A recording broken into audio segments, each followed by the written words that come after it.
बिस्मिल्लाहिर्रहमानिर्रहीम। अस्सलाम वालेकुम। आपका doctor BM Rathore, diabetes specialist. आज हम एक ऐसे टॉपिक पे बात करने जा रहे हैं जिसको आम ज़बान में बोलते हैं कि PCO, पॉलीसिस्टिक ओवरियन डिजीज़। ये अमूमन ख़वातीन में होता है और जिसको कुछ लोग जो है वो पानी की थैलियों की बीमारी भी बोलते हैं, लेकिन अक्सर लोगों को पता चला है कि PCO एक बीमारी है जो उम्मूमन 10 में से एक औरत शिकार है PCO का। और इसकी सबसे बड़ी जो वजह है PCO की, वो लोग हमारे पास जो आते हैं वो इनफर्टिलिटी, बांझपन की शिकार का होते हैं। हमें यंग गर्ल्स आती हैं इस के डॉक्टर साहब देखें कि कहीं मुझे PCO तो नहीं है। अच्छा, कुछ PCO की अलामतें क्या है कि हमें आम एक बंदे को या एक फ़ीमेल को किस तरीके से पता चल सके कि कहीं वो PCO का शिकार तो नहीं है। अगर आपकी पीरियड्स, जिसको मेंस्ट्रुअल साइकिल्स बोलते हैं, वो आपकी इरेगुलर हैं, मतलब वो सही टाइम पे नहीं आते हैं, किसी महीने आती हैं, फिर 2-3 महीने आपके जो है वो स्किप हो जाते हैं, कभी जो है वो 4-4 महीने के बाद आती हैं, कभी 6 महीने जो है वो नहीं आती हैं। इरेगुलर पीरियड्स जिसको हम बोलते हैं, ठीक है।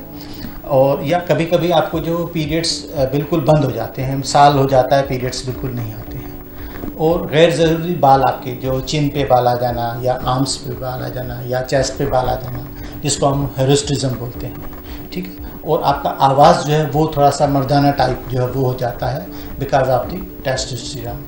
और आपको जो है वो अक्सर वज़न की जो है वो ज़्यादती, वज़न अक्सर जो बच्चियाँ आती हैं हमारे पास, उनका जो वज़न बहुत ज़्यादा होता है और वो डिप्रेशन में भी होती है, एंजाइटी में भी होती हैं। तो ये सारे इसके जो वो सिम्टम्स हैं PCO के। जब भी आपको पीरियड्स का इशू आ रहा है या एक्सेसिव हेयर ग्रोथ आ रही है या आपका जो मोटापा है, तो आप अपने डॉक्टर के पास जाके ज़रूर चेक कराएं। तो फिर इसमें डिफरेंट क्राइटेरियाज होते हैं, जैसे रोटरडम क्राइटेरिया है डायग्नोस्टिक का कि आपकी जो है वो 3 चीज़ों में से 2 चीज़ें अगर आपकी जो पॉजिटिव आती है तो आप PCO की शिकार हैं। तो PCO के अंदर रिस्क क्या है? देखें, अगर आपको डॉक्टर ने डायग्नोज किया है कि आपको PCO है, तो एक रिस्क है कि आपको जो है वो डायबिटीज़ हो जाए, हाई ब्लड प्रेशर हो जाए और आपको जो है वो इनफर्टिलिटी का शिकार।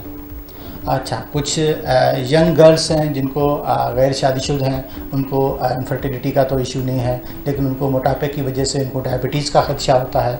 और कुछ आप भी जो नई रिसर्च ये कहती है कि कुछ कैंसर्स भी हैं जो अगर PCO जिनको होता है तो उनको एंडोमेट्रियल कैंसर होने का भी ज़्यादा खदशा होता है। तो मेन इस पूरे सिनेरियो जो PCO है उसकी मेन वजह है इंसुलिन की रेजिस्टेंस, कि इंसुलिन बॉडी के अंदर जो है वो आपका सही काम नहीं कर रहा है, जिसकी वजह से आपको जो है मोटापा भी हो रहा है। आपका जो गर्दन के पीछे अगर देखेंगे तो बिल्कुल एक गहरी सी काले कलर की जो है वो आपको डार्कनेस फील होती है।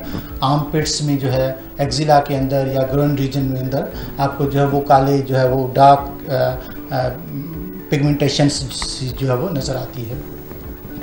और पेट का जो बढ़ जाना और डिस्लिपिडीमिया, आपकी जो कोलेस्ट्रॉल लेवल जो है वो भी बढ़ जाते हैं। और आपकी जो शुगर लेवल भी चेक कराते हैं, वो भी आपकी प्री डायबिटीज़ या ग्लूकोज इंटॉलरेंस में आता है। अगर आपको ऐसी चीज़ें आती हैं, कुछ हार्मोन इम्बैलेंस हो जाए, जैसे आपका जो है वो LH लुटिनाइजिंग हार्मोन जो है वो बढ़ जाता है, या FSH जो है वो कम हो जाता है, प्रोजेस्टेरॉन कम हो जाता है, या आपका जो टेस्टोस्टेरोन जो है वो बढ़ जाता है।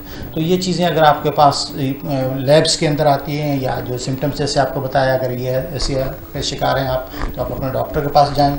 या इसमें अक्सर लोग कंफ्यूज होते हैं कि PCO गायनेकोलॉजिस्ट ट्रीट करेगा या एंडोक्राइनोलॉजिस्ट ट्रीट करेगा या कोई और ट्रीट करेगा। तो देखें, ये दोनों ट्रीट कर सकते हैं। गायनेकोलॉजिस्ट भी, उनको पता होता है कि वो भी ट्रीट कर सकती है, और आप हमारे पास भी आके जो है आप इसका इलाज करा सकते हैं।